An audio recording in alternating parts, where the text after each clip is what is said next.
नमस्कार. अच्छा, कधी विचार केलाय नाचोस, झुंबा, शॅकिरा हे शब्द आता आपल्यासाठी किती ओळखीचे झाले आहेत नाही का? म्हणजे ते इतके आपल्या आयुष्यात आले आहेत की ते परके आहेत असं वाटतच नाही. पण या सगळ्या गोष्टींमध्ये ना एक कॉमन धागा आहे आणि तो म्हणजे स्पॅनिश संस्कृती. चला तर मग आज ह्याच ओळखीच्या संस्कृतीमध्ये जरा डोकावून पाहूया.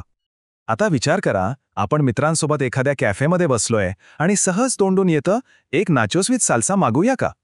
किती सहजपणे आपण हे बोलतो. हे नाचोस आणि ते तिखट आंबट गोड साल्सा आपल्या जिभेवर इतकं मस्त बसले ना की ते मूळचं स्पेन किंवा मेक्सिकोचं आहे हे आपल्या लक्षात सुद्धा येत नाही. आणि आता फिटनेसचं बघा. झुंबा हा शब्द ऐकला की डोळ्यासमोर काय येतं? नुसता व्यायाम नाही, तर येतो तो उत्साह आणि ती एनर्जी. खरं तर हा नुसता एक्सरसाइज नाहीये, तो एक प्रकारे लॅटिन संगीतावरचा एक सेलिब्रेशन, एक उत्सवच आहे. आणि तो आपल्याला थेट त्या स्पॅनिश कल्चरच्या व्हायब्रंट वातावरणात घेऊन जातो. बरं, संगीताचं काय? हिप्स डोंट लाय म्हणणारी शाकिरा आठवतीये? किंवा ते डेस्पासितो गाणं जे अक्षरशः जगभर वेड लावून गेलं होतं. या स्पॅनिश कलाकारांनी तर आपल्या प्लेलिस्टवर कब्जाच केलाय असं वाटतं. त्यांची गाणी ऐकली की पाय आपोआप थिरकायला लागतात.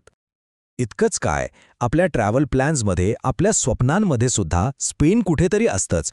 कोणाला बार्सिलोनाचं ते अद्भुत आर्किटेक्चर बघायचं असतं, तर कोणाला माद्रिदच्या फुटबॉल मॅचचा तो जल्लोष अनुभवायचा असतो. खरं सांगायचं तर अनेकांच्या बकेट लिस्टमध्ये स्पेन टॉपवर असतं. आणि गोष्ट इथेच थांबत नाही. वर्ल्ड सिनेमामध्ये सुद्धा स्पेनची एक वेगळीच ओळख आहे. पेद्रो अल्मोदोबार सारखे दिग्दर्शक त्यांचे सिनेमे आपल्याला एका वेगळ्याच इमोशनल आणि आर्टिस्टिक दुनियेत घेऊन जातात.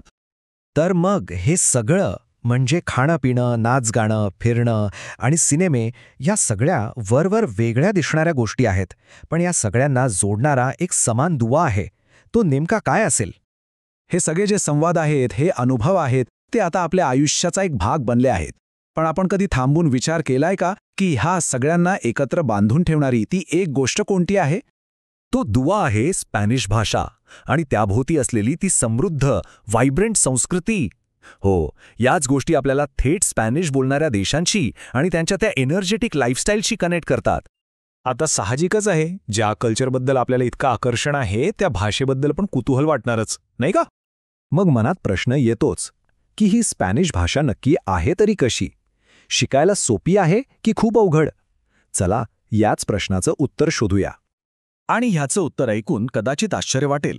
तुम्हाला माहिती आहे, स्पॅनिश आणि आपली मराठी भाषा या दोन्ही भाषांचं मूळ एकच आहे. त्या एकाच मोठ्या भाषिक कुटुंबाचा भाग आहेत, ज्याला इंडो युरोपीय भाषा गट असं म्हणतात.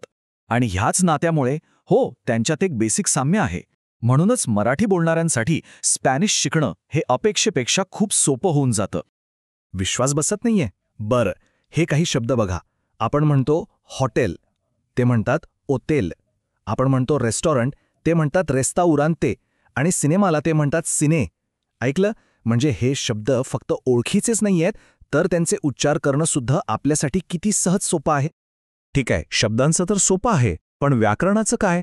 कारण कोणतीही नवीन भाषा शिकायला घेतली की सगळ्यात जास्त भीती व्याकरणाचीच वाटते, बरोबर? पण इथे एक चांगली बातमी आहे. स्पॅनिश व्याकरणातल्या काही गोष्टी तर आपल्यासाठी खूपच सोप्या आहेत. कशा ते पाहूया.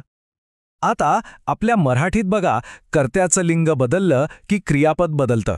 म्हणजे मुलगा असेल तर आपण म्हणतो तो खातो आणि मुलगी असेल तर ती खाते, बरोबर? पण स्पॅनिशमध्ये असं काहीच होत नाही. कर्ता मुलगा असो वा मुलगी, क्रियापद तेच राहतं. म्हणजे विचार करा, किती सोपं झालं हे. अजून एक उदाहरण देतो. आता इंग्रजीमध्ये आय रीड म्हणजे मी वाचतो आणि आय एम रीडिंग म्हणजे मी वाचत आहे, यात फरक आहे. स्पॅनिशमध्ये अनेकदा हा फरक इतका काटेकोरपणे पाळला जात नाही. एकाच वाक्यातून दोन्ही अर्थ पोहोचवता येतात. यामुळे कम्युनिकेशन करणं म्हणजे संवाद साधणं आणखीनच सोपं होऊन जातं. तर मग या सगळ्या चर्चेवरून एक गोष्ट तर नक्कीच आपल्या लक्षात येते. स्पॅनिश भाषा आपल्याला वाटते तेवढी अवघड नाहीये. उलट ती त्या सुंदर आणि उत्साही संस्कृतीत प्रवेश करण्यासाठी एक सोपी किल्ली आहे असं म्हणायला हरकत नाही. थोडक्यात काय, तर उच्चार आणि अर्थ या दोन्ही बाबतीत स्पॅनिश भाषा खूप सहज सोपी आहे. आणि म्हणूनच ही भाषा शिकण्याचा जो प्रवास आहे तो जास्त एन्जॉय करण्यासारखा आहे. मग आता आणखी कसला विचार करायचा? ज्या संस्कृतीने खाण्यापिण्यातून, गाण्यांमधून आपल्याला आधीच आपलंसं करून घेतलंय, तिला भाषेच्या माध्यमातून आणखी जवळून ओळखण्याची ही संधी आहे. मग या सांस्कृतिक प्रवेशद्वारातून आज जायला हरकत काय आहे? विचार नक्की करा.